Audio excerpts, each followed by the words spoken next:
وَلْتَكُنْ مِنْكُمْ أُمَّةٌ يَدْعُونَ إِلَى الْخَيْرِ وَيَأْمُرُونَ بِالْمَعْرُوفِ وَيَنْهَوْنَ عَنِ الْمُنْكَرِ وَأُولَئِكَ هُمُ الْمُفْلِحُونَ. Bilang kalau ada anak-anak ini, saya bilang sama istri saya, yang saya lihat butuh untuk menikah, saya nggak butuh ijazahnya. Lebih baik bagi saya pribadi. Coba ibu renungin ya, jangan dipaksakan, bukan sebuah, ini istihad saya. Saya bilang saya lebih baik mendatangkan sepiring buat anak mantu saya di atas meja saya, sehingga anak saya aman, dibandingkan saya biarkan dia bergaul bebas. Ada banyak keluhan masuk ke HP saya soalnya. Ada mahasiswa yang mengatakan, Ustadz, kami ini sudah kena fitnah di kampus, nggak bisa tahan syahwat. Ada yang terus terang bahasa sama saya, laki-laki. Setiap lihat perempuan saya terganggu, akhirnya saya sering onani. Bahasanya, ini bahasa vulgar dia ya, tapi saya sampaikan agar kita paham. Ternyata ada anak-anak yang tidak bisa lagi membahasakan ke orang tuanya. Mau bicara nikah, mana bisa kau nikah? Kau mau berikan makan apa orang? Loh, subhanallah, itu kan? Emang anda nggak bisa berikan makan anak mantunya? Sambil dibuatin program. Sambil dibuatin program, setelah itu program apa, diberikan modal, tapi anak ini sudah aman, tanggung jawab kita aman. Perhatikan hadis Nabi ya, siapa yang membina anaknya sampai menikah, baginya surga.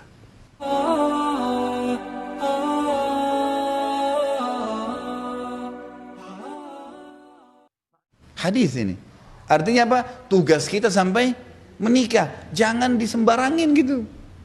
Kesian loh. Kadang-kadang terutama anak laki-laki, umumnya anak perempuan biasanya masih dilepas oleh orang. Anak laki-laki dibiarin, nanti sudah sarjana nih, umurnya sudah 25 tahun. Nanti nak, tunggu dulu punya rumah, tunggu dulu punya mobil. Ini umur berapa mau menikah? Kebutuhan biologis dia nggak bisa dibendung. Nggak bisa dibendung. Itu sudah fitrah. Ini egois nih orang tuanya seperti ini, nggak boleh. Biarin menikah, gitu kan. Nanti sekolahnya nggak selesai, siapa yang bilang? Saya tahu ada teman-teman saya menikah waktu kami masih mahasiswa di Madinah, selesai itu prestasinya bagus, kuliah di Madinah istrinya dibawa, bahkan ada yang sampai selesai S1 tuh punya anak di kota Madinah, ada, tapi nggak ada masalah buat mereka, cuman hidupnya jauh lebih tentram gitu. Ada banyak kasus tuh saya berikan masukan jemaah saya, nikahkan anak-anak. Baik Ustadz, belum punya kerjaan, Anda punya pendapatan nggak? Punya. Baik, ini cari anak yang sepadan, yang bisa menikah dengan anak kita, yang bisa bimbing, sepadan sama dia lah, gitu kan? Bisa sefaham, sebahasa, insya Allah berdoa sama Allah, Allah akan tuntun. Setelah itu kita buatin program, banyak yang ikutin ini, akhirnya berhasil. Anak mantunya diikutkan di perusahaannya, kerja daripada orang lain, baik kasih gaji orang ini, ajarkan dia, akhirnya betul-betul berjalan. Dan hampir semuanya berhasil, tidak ada masalah, gitu kan? Ini kadang-kadang masalah sepele, cuman banyak mengganggu kehidupan orang dalam rumah tangganya, tapi dia tidak faham, kan gitu. Jadi menerlambatkan pernikahan anak-anak yang sudah cenderung dengan lawan jenis, perbuatan yang akan membuat banyak tambahan PR buat kita. Kita harus hati-hati, luar biasa. HP-nya belum yang telepon-teleponan, belum yang nonton film nggak benar, belum ini, karena dia tidak bisa kontrol itu.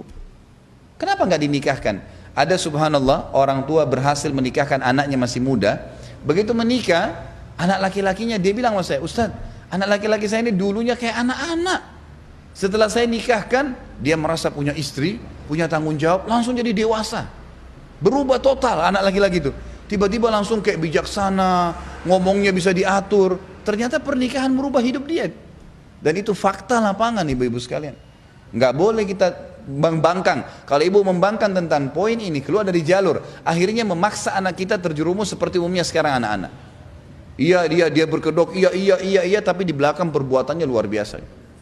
Perbuatannya luar biasa, perbuatan yang salah semua. Mabuk-mabukanlah sama perempuan tidak benar. Ada bahkan karena dibiarkan tidak menikah, kena penyakit, naudzubillah, penyakit AIDS, penyakit ini, penyakit macam-macam. Karena dia tidak bisa kontrol dirinya. Jadi perintah Nabi SAW untuk menikahkan anak muda adalah kata rahasia perbaikan kehidupan sosial. Jenjang masyarakatnya akan baik.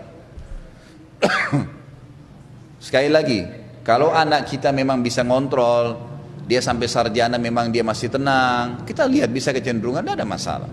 Alhamdulillah gitu kan. Saya bicara ini yang sudah nggak bisa dikontrol. Maka solusinya adalah pernikahan, gitu kan. Ini juga diambil daripada sabda Nabi SAW tadi, wahai sekalian anak-anak muda, generasi muda. Saya tidak bicara menikah kecil ya, saya bicara menikah muda. Beda, gitu kan. Jadi menikahkan anak-anak kita yang muda, jenjang muda tuh dari balik ke atas, gitu kan. Saya sudah kasih tadi tolok ukurnya. Gitu. Jadi memang dia sudah dewasa, udah bisa membimbing, udah bisa dan segalanya itu seterusnya. Juga poin penting, anak-anak kalau mau menikah ibu-ibu sekalian, jangan diberikan kursus rumah tangga yang dia akan jalani 50-70 tahun dalam 1 jam. Ada orang tua, begitu mau malam pertama anaknya, sini nak, 1, 2, 3, 4, 5, 6, 7, 8, 100. Anaknya ini padat semua, yang mana yang dia mau jalanin? Bu, cicil. Loh iya, anak-anak perempuan, saya kasih contoh bagaimana saya coba di anak-anak saya. Anak saya masih SD, saya sudah sering bicara pernikahan dengan dia. Saya bicara pernikahan dalam arti kata apa? Globalnya. Nak, kamu perempuan, satu waktu kamu dewasa kamu akan menikah. Saya selalu menggunakan kata-kata menikah supaya dia faham kalau dia butuh laki-laki menikah, bukan yang lainnya. Dia udah faham dari kecil itu. Nanti, oh ini Umi lagi buat makanan ya? Iya. Nanti kalau kamu juga menikah nak, kamu akan buatin suami kamu. Dia faham dari sekarang itu. Jadi poin demi poin, poin demi poin. Dia pada saat menikah, walaupun umur 17 tahun, 18 tahun sudah matang dia. Dia udah tahu. Jangan kursus padat 1 jam untuk 50 tahun. Nggak bisa. Ada orang gitu, dudukin anak perempuannya begini, kamu harus begini. Malam itu lah ya, belum dia tegang mau hadapin suaminya, malam itu nggak ngerti harus buat apa. Ini sudah padat poin-poinnya dan harus begini, kamu harus begini, kamu harus begitu. Nggak bisa. Cicil semua itu. Dari sekarang, dari kecil mereka sudah dibicarakan. Bukan aib dalam rumah tangga saya bu, anak saya masih SD mengatakan, abati itu ayah, kalau nanti saya menikah, dia bilang gitu, anak saya SD, nanti saya begini ya, lebih baik dia ngomong sama kita ya, daripada dia ngomong sama temannya. Saya tanggapin positif. Istri saya pertama bilang, masa dia harus bicara masalah pernikahan masih SD? Biarin dia ngomong. Dan kita yang berikan penjelasan orang tuanya, pasti akan tepat jawabannya. Dibanding kalau dia, enggak kamu masih anak-anak, jangan ngomong itu. Dia akan penasaran selama keluar pertanyaan dari mulut anak kita sesuatu bu, jangan tidak dijawab ya. Walaupun kita anggap itu fatal, tetap jawab. Jawab dengan cara memberikan penjelasan yang benar. Karena kalau kita tidak jawab, dia akan cari sendiri jawabannya. Anak saya pernah baca kalimat berhubungan biologis di sebuah tulisan begitu, saya tidak tahu di mana. Dia bilang sama istri saya, Umi apa sih itu berhubungan biologis? Banyak orang bilang nggak usah sampaikan, jelas. Istri saya nggak jawab, tanya saya dulu. Kemudian saya jelaskan bagaimana cara menyampaikan dengan cara memberikan pemahaman ke anak-anak, bukan orang dewasa. Beda, gitu kan? Dijelaskan dengan cara sederhana. Oh iya, sudah paham. Nah, kalau dia sudah punya jawaban, dia nggak akan cari ke orang lain. Yang jadi fatal ini, kalau dia dapat masalah biologis, masalah seksual dari teman-teman yang sepadan dengan dia. Coba kira-kira apa yang temannya tuntun? Kalau temannya tuntun bobrok, nonton ini kamu akan faham, misal, dia akan ikutin.